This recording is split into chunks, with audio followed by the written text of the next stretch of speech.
no grief, I got no blood on my hands. So the Joker said.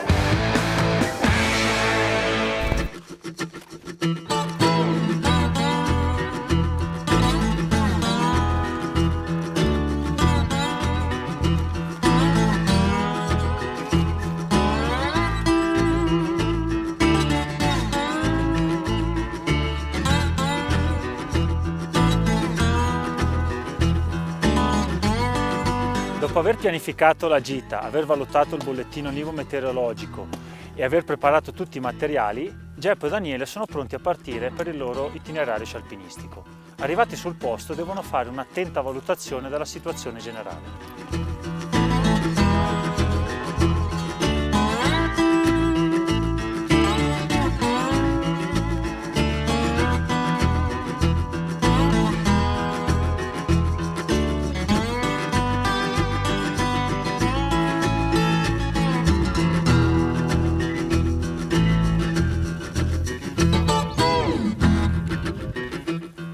Fondamentale ad inizio gita è effettuare un test sulla funzionalità degli apparecchi ARTWA effettuando un test di gruppo, seguendo le indicazioni del produttore.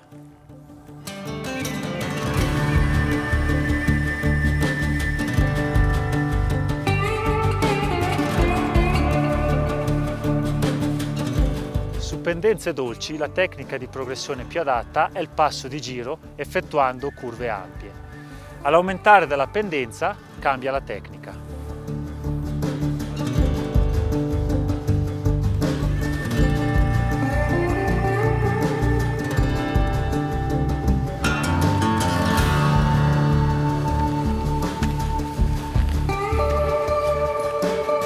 Su terreno ripido le inversioni vanno effettuate attraverso dei dietrofront, curando anche la distanza tra gli elementi del gruppo.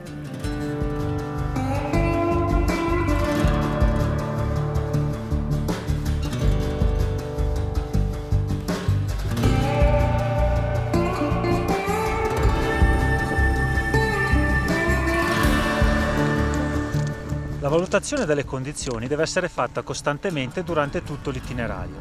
Di conseguenza, la traccia deve evitare i pendii a rischio, le zone sottovento, preferendo possibilmente le dorsali.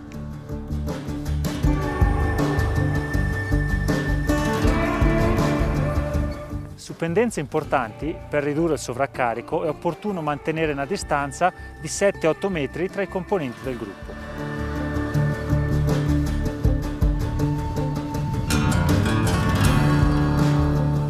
In tratti particolarmente esposti è necessario procedere uno alla volta e se le condizioni sono troppo pericolose, ricordiamoci, l'opzione della rinuncia va sempre considerata.